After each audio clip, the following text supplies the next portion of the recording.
저도 옛날에는 하나님께 축복을 받기 위해서 열심히 기도했지만 바른 복음을 알고부터는 하나님의 은혜에 감사하여 기쁨으로 사랑을 고백하는데 더 큰 축복을 받게 되었습니다.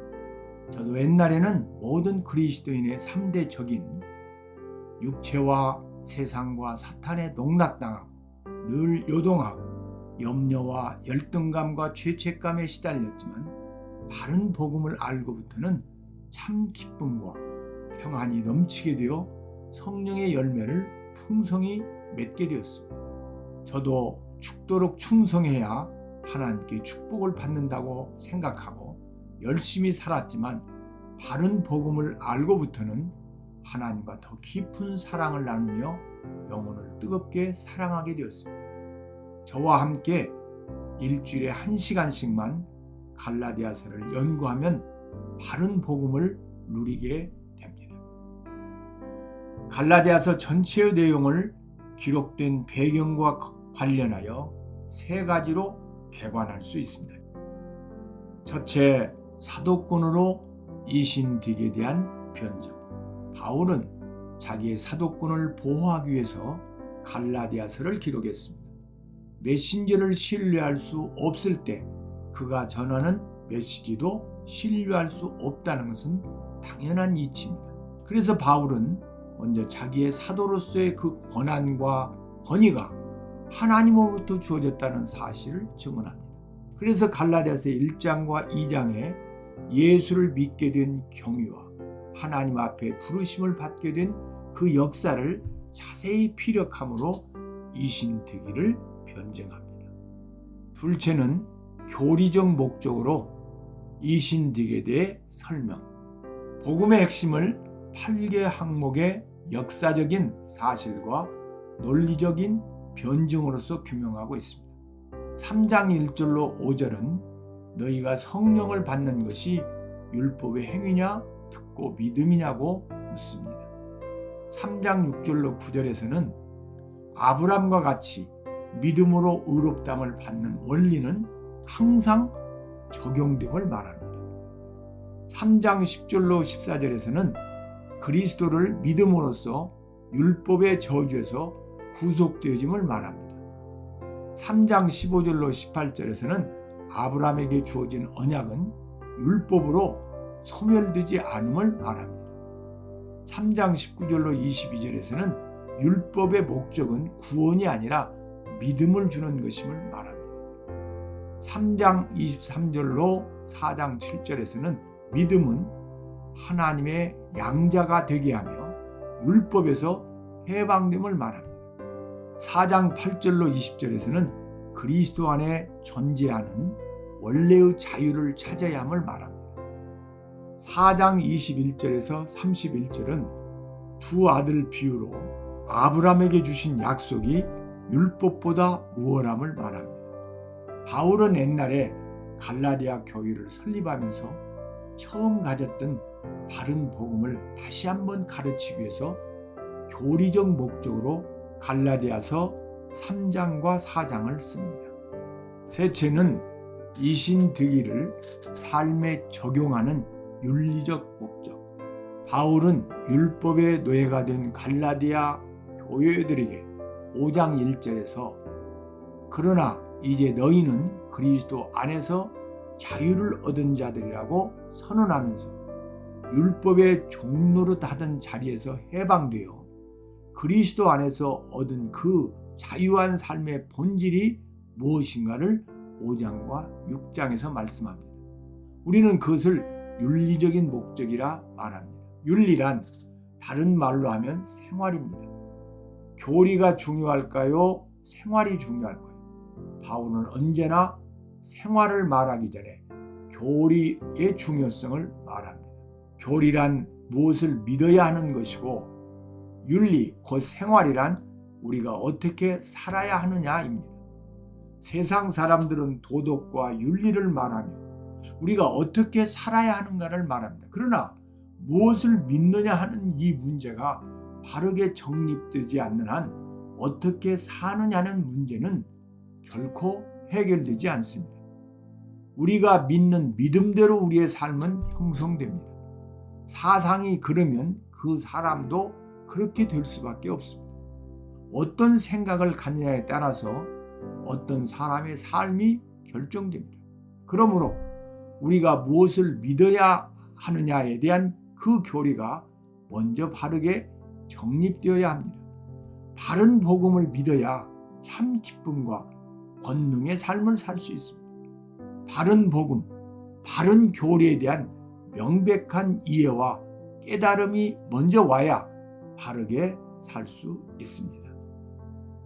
갈라디아서 1장 1절에 사람들에게서 난 것도 아니요 사람으로 말미암은 것도 아니요 오직 예수 그리스도와 그를 죽은 자 가운데서 살리신 하나님 아버지로 말미암아 사도된 바울은 자신이 사도가 된 것은 자신의 뜻으로나 사람들의 강요나 권유로 말미암은 것이 아니라 하나님의 뜻과 계획과 역사로 사도가 되었다고 갈라디아에서 강조하여 말하고 있습니다.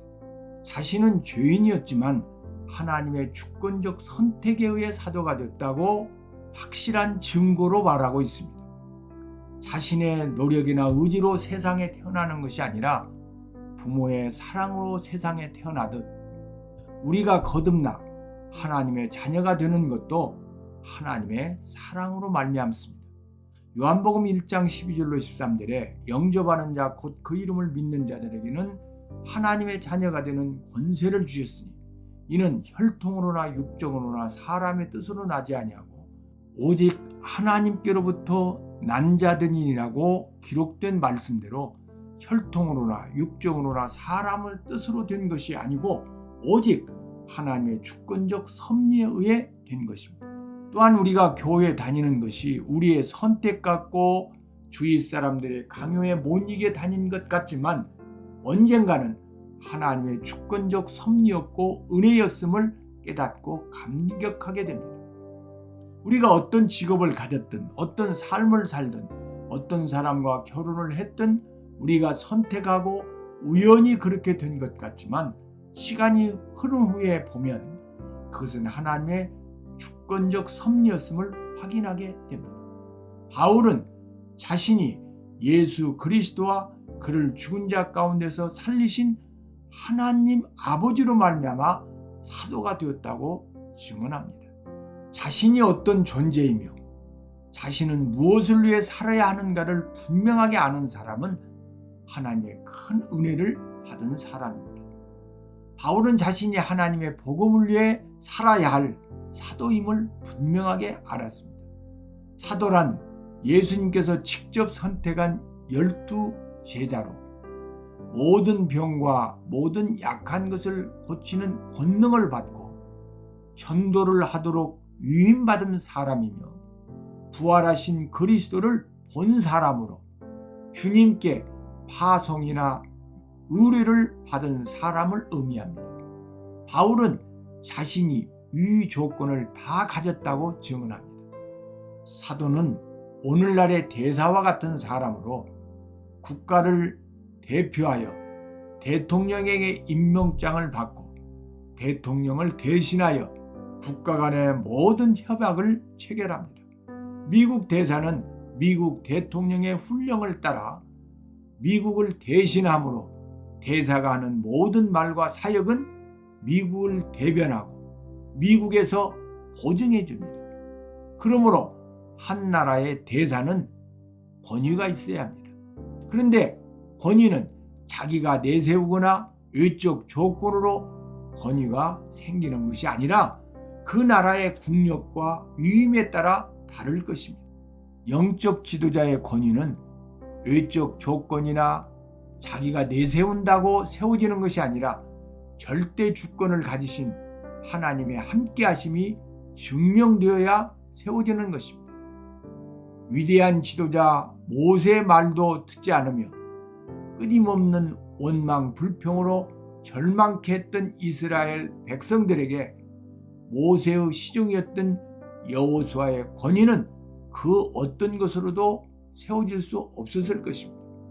여호수아는 여호수아서 1장 5절로 9절의 약속을 믿고 담대함으로 하나님의 뜻과 계획과 역사심을 따라 이스라엘 백성들을 인도하였기에 가나안을 정복하였고 그는 영적 권위를 갖게 되었습니다.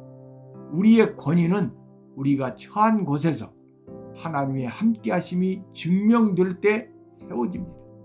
함께 있는 모든 형제로 더불어 갈라디아 여러 교회들에게 바울은 자신이 편지를 쓰면서 함께 있는 모든 형제들과 더불어 갈라디아 교회들에게 편지를 쓰는 것처럼 인사를 하므로 동역자들의 노고를 세심하게 배려합니다. 리더십은 동역자의 수고를 인정하고 섬기는 데 있습니다. 우리 하나님 아버지와 주 예수 그리스도로 쫓아 은혜와 평강이 있기를 원하노라. 바울의 인사를 보면 언제나 은혜가 먼저이고 그 다음에 평강이 나옵니다. 본절을 통해 반드시 기억해야 할 것은 은혜와 평강은 우리 하나님 아버지와 주 예수 그리스도를 통해서만 내려온다는 것을 기억해야 합니다. 은혜란 단어의 문자 그대로의 뜻은 받을 자격이 전혀 없는 사람에게 베풀어 주시는 호의입니다. 은혜라는 단어와 가장 비슷한 단어가 있다면 그것은 선물입니다. 어떤 대가를 지불하지 않고 받는 것이 선물입니다. 값을 지불하고 받으면 선물이 아닙니다. 에베소서 2장 8절에 너희는 그 은혜에 의하여 믿음으로 말미암아 구원을 받았으니 이것은 너희에게서 난 것이 아니요 하나님의 선물이라. 우리가 믿음으로 구원을 받지만 그 믿음도 예수님이 십자가에 못 박혀 우리 죄를 대속해 주신 그 은혜에 의하여 주어지는 선물입니다. 우리 중에 구원받을 자격이 있었던 분은 한 분도 없습니다. 그러나 내가 구원받은 것이 확실하다면 그 구원은 무엇으로 받은 것입니까? 은혜로. 우리는 은혜로 구원을 받은 것입니다. 이 말씀을 가슴에 새깁시다. 은혜를 알고 믿을 때 그 다음에 오는 것이 평강입니다.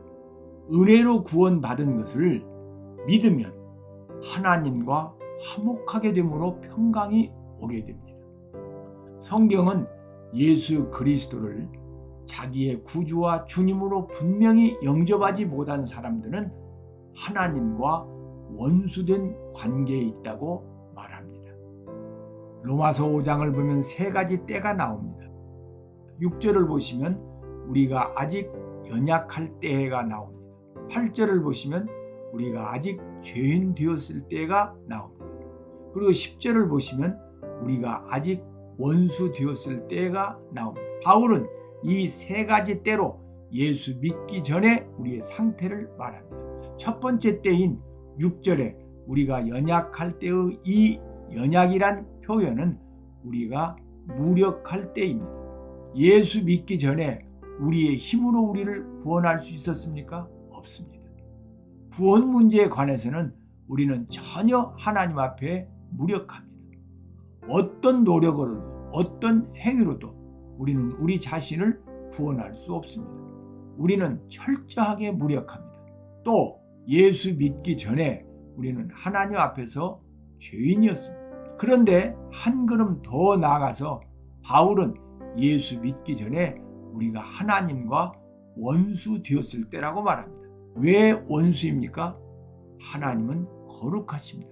그 거룩하신 하나님과 관계를 단절시키는 것이 죄입니다. 죄가 있는 곳에는 거룩하신 하나님의 진노가 임합니다. 그러니까 죄 문제를 해결하지 못하면 하나님과 원수된 관계로 화목할 수 없습니다. 그런데 이 죄 문제를 해결하여 하나님과 인간을 화목하게 만드신 분이 바로 예수님이십니다.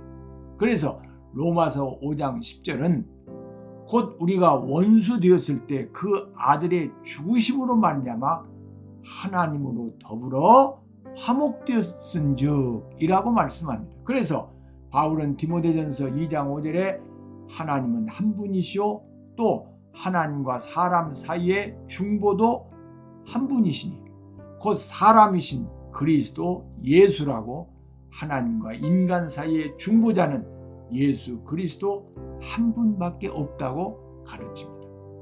은혜란 말은 죄인과 하나님 사이의 근본적인 변화, 즉 예수 그리스도를 통해서 내 죄 문제가 해결되고 내가 하나님과 화목하게 된 놀라운 사건을 가리키는 말입니다. 은혜가 임했을 때 그 다음에 하나님과 평화하게 됩니다. 하나님과 평화한 사람에게 하나님의 평강이 주어집니다. 하나님과 평화, peace with God, 즉 하나님과 화목하지 않고는 하나님의 평화, peace of God, 즉 평강이 주어지지 않습니다. 하나님과 먼저 평화해야만 하나님의 평강이 내 마음속에 임재할 수 있습니다. 그리스도께서 하나님 곧 우리 아버지의 뜻을 따라 이 악한 세대에서 우리를 건지시려고 우리 죄를 대속하기 위하여 자기 몸을 주셨으니 이것이 복음의 모든 내용입니다. 그리스도께서 하나님 곧 우리 아버지의 뜻을 따라입니다. 예수님이 십자가를 지신 이유가 무엇입니까? 하나님 아버지의 뜻이기 때문입니다. 하나님의 뜻이란 독생자 예수님이 속죄의 제물이 되심으로써 그분을 통해서 인간이 구원받을 수 있도록 하는 것입니다. 세상의 다른 복음들은 그들이 만든 율법을 지키고 윤리 도덕적으로 죄를 짓지 않고 선행을 해야 복을 받는다고 말합니다.